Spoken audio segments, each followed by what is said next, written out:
d'ailleurs dans notre studio M. Marc Cherif Bondoki, qui est chercheur en droit international à l'école de la Sorbonne au Caire, l'IDAI, et militant écologique. Bonjour et bienvenue. Bonjour à vous. Alors, premièrement, quand on parle du développement urbain, quel bilan peut-on dresser aujourd'hui concernant la politique du développement urbain engagée ces dernières années en Égypte?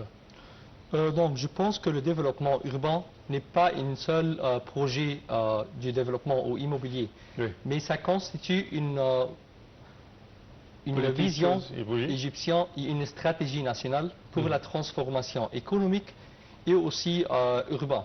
Donc, ça constitue aussi une des piliers de la stratégie de l'Égypte de 2030 pour le développement urbain. Mais aussi, ça aide beaucoup à maintenir un équilibre et de préserver un équilibre entre tous les cités. Donc, c'est pas toute la population est concentrée d'une seule partie. Et aussi à plusieurs aspects comme la modernisation des routes et aussi pour préserver la dignité humaine. Donc, c'est un projet national avec une vision stratégique. Très bien. Pourquoi est-il devenu nécessaire de créer de nouvelles villes à travers le pays tout entier? On a vu à peu près une vingtaine de nouvelles villes qui ont été entreprises depuis 2013 jusqu'à aujourd'hui. On parle du nouveau Alameen, du nouveau Tanta, on parle de plusieurs nouvelles villes qui ont été entreprises. On a vu des villes telles que par exemple la nouvelle capitale qui est sur le point d'être prête totalement. D'autres villes un tout petit peu sont sur le point d'être aménagées également. Pourquoi voyez-vous l'importance d'instaurer un tel nombre de nouvelles villes? Je pense que ce n'est pas seulement important, mais c'est aussi primordial d'avoir des nouvelles villes pour plusieurs raisons. D'une part, on a une croissance démographique qui était massive les années passées. Je dirais même étouffante. Ouais. Mais aussi pour préserver les terres agricoles, oui. Aussi pour créer des nouvelles opportunités de travail. On a plusieurs aspects, c'est pour cela que c'est très important pour avoir de nouvelles villes. Oui, certainement. Quand on parle des nouvelles villes, on parle de nouvelles villes de 4e génération. Oui. Alors, en quoi les villes de 4e génération se distinguent-elles des villes traditionnelles? Donc, il y a plusieurs distinctions. La première n'est pas seulement la quantité de technologie, mais comment ces aspects technologiques sont au service des citoyens. Donc, ces villes technologiques de 4e génération ont une gouvernance qui est moderne. Oui. Ils utilisent la technologie, mais aussi elles respectent les objectifs de développement durable, comme l'objectif numéro 11, de préserver les villes inclusives et résilientes. Aussi pour améliorer la qualité de vie et transformation numérique. Oui, certainement. Quels sont, selon vous, les premiers objectifs de la création de 61 nouvelles villes en Égypte?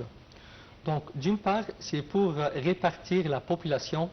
Donc, avant 2014, on avait 7% seulement qui sont habilités en Égypte. Donc, avec la croissance hors des grandes villes. Oui.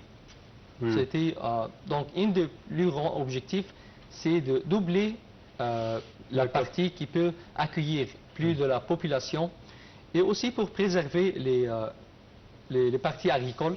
Oui. Aussi avoir une croissance économique et renforcer la sécurité nationale. Donc, c'est très important d'avoir ces nouvelles villes. Donc, on a 61 villes, parmi eux, 24 villes qui sont du 4e génération. Très bien. En quoi ces villes peuvent-elles attirer les investissements étrangers et stimuler la croissance économique? Donc, d'une part, on crée des zones qui sont pour les investisseurs, pour les activités logistiques et commerciales, ce qui offre un environnement favorable pour les investisseurs, soit égyptiens, soit internationaux.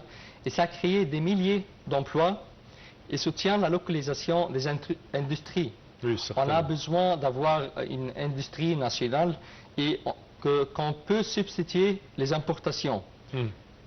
Si on a achevé tout cela, on va achever aussi la compétitivité des produits nationaux au monde entier. Très bien. Il y a déjà les exports égyptiens des fruits surtout. Par exemple, quand on parle sur le monde entier, sur l'échelle mondiale, l'exportation d'oranges, par exemple, c'est l'Égypte qui tient à présent ce poste. Où on est aujourd'hui dans le programme national de construction de logements, notamment le projet Un logement pour tous les Égyptiens. Est-ce que ces nouvelles formules, comme location avec option d'achat, permettent-elles de faciliter l'accès au logement pour les citoyens? Bien sûr, donc le gouvernement a créé 4 millions d'unités de logement. Elle essaye d'avoir des unités pour tout le monde, même pour les citoyens qui ont des nouveaux, qui sont modestes. Donc, elle essaye d'avoir une inclusion sociale, avoir aussi de préserver la dignité humaine. Donc, elle a un objectif qui est très clair, qu'aucun citoyen ne soit privé d'un logement qui est décent. Ça respecte aussi les objectifs de développement durable, le numéro 11, la vision de l'Égypte 2030, et aussi la Banque mondiale a fait selon la Banque mondiale, chaque dollar qui est investi dans les infrastructures peut avoir une croissance économique de 4 dollars. Oui, très bien, très bien. Alors, quel est le bilan de la réhabilitation des quartiers informels et du relogement des familles dans de nouveaux ensembles résidentiels? Donc, c'est primordial d'avoir des logements qui sont modestes et qui sont au respect de la dignité. On a vu le Hayy el-Asmarat, par exemple. Oui. Donc, ces vies sont la fruit des efforts majeurs pour avoir une intégration des services pour tout le monde, aussi une amélioration de leur qualité de vie et réduction aussi de risques et renforcement de la cohésion sociale. Donc, ces projets sont d'une masse majeure afin d'inclure tout le monde et préserver la dignité et que chaque famille égyptienne a une possibilité d'avoir un logement qui est décent. Très bien.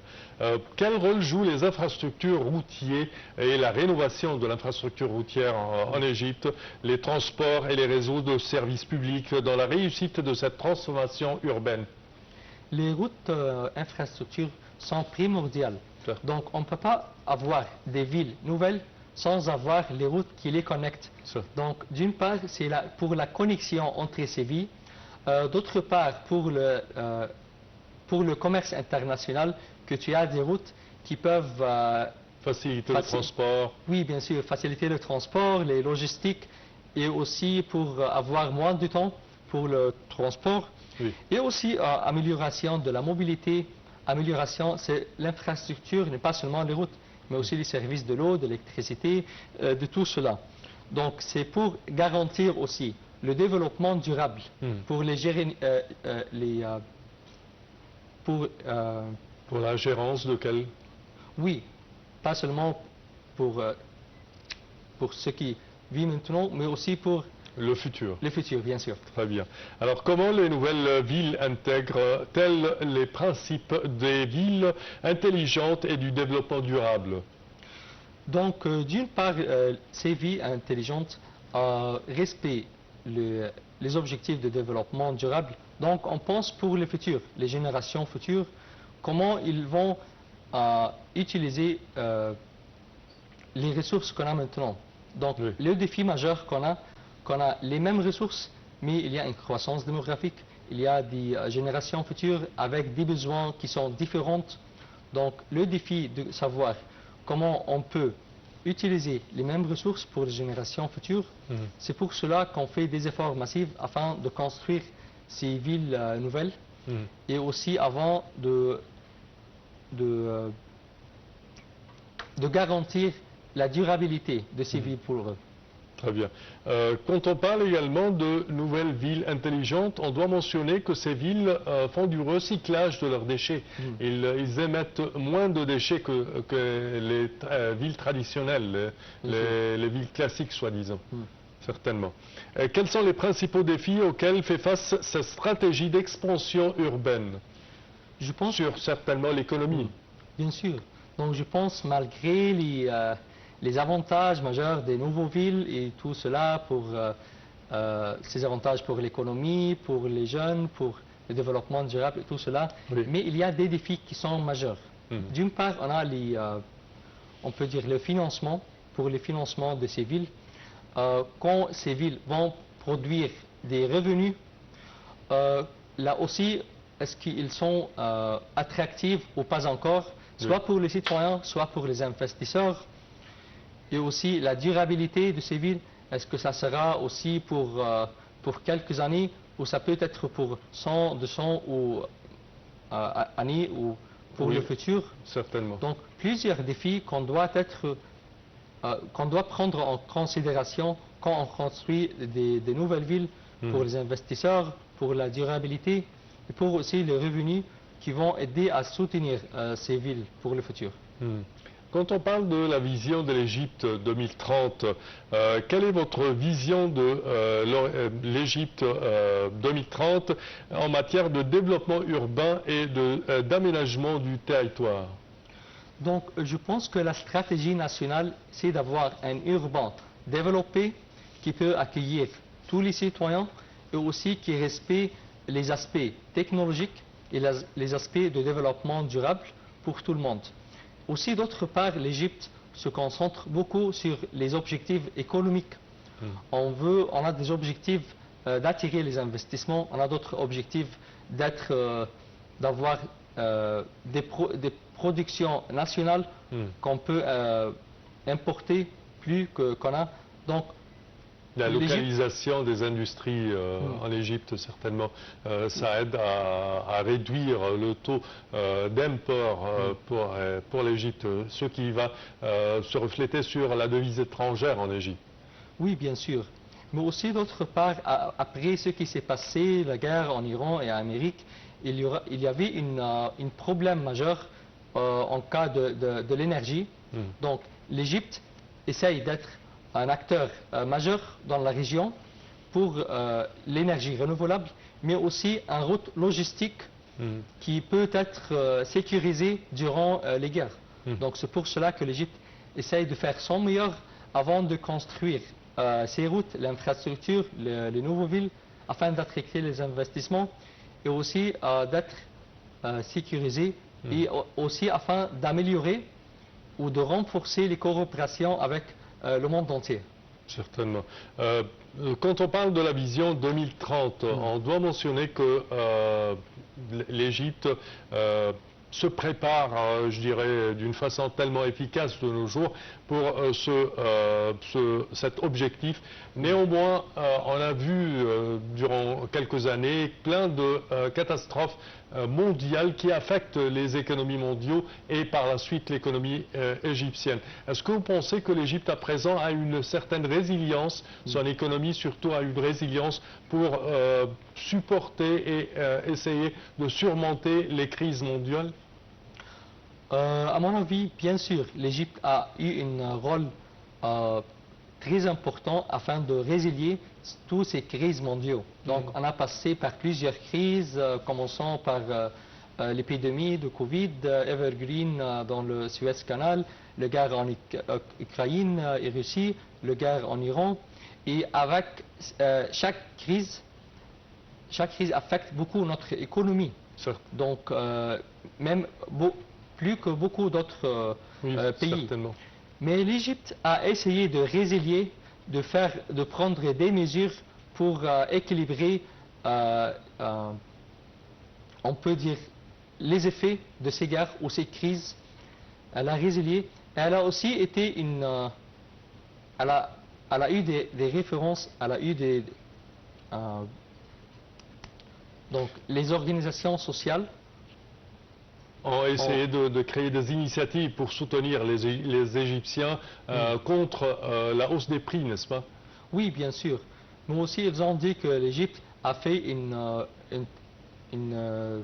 très grand rôle afin de résilier, Oui. ce qui attracte aussi la confiance des investisseurs, que l'Égypte est calme, elle peut contrôler les situations politiques et économiques, ce qui attracte aussi les investissements et attracte le commerce et la coopération mondiale avec tout le monde. Parfait, monsieur Marc Cherif Bondouki, je tiens à vous remercier de vos explications. Merci à vous. Je répète que vous êtes chercheur en droit international à l'école de la Sorbonne au Caire, l'IDAI, et militant écologique. Merci à vous. Merci à vous. Bonne journée. Merci. Chers téléspectateurs, c'est ainsi que prend fin notre édition d'aujourd'hui de Bonjour l'Égypte. Je tiens à vous remercier de votre attention et je vous donne demain rendez-vous pour une nouvelle édition. Au revoir.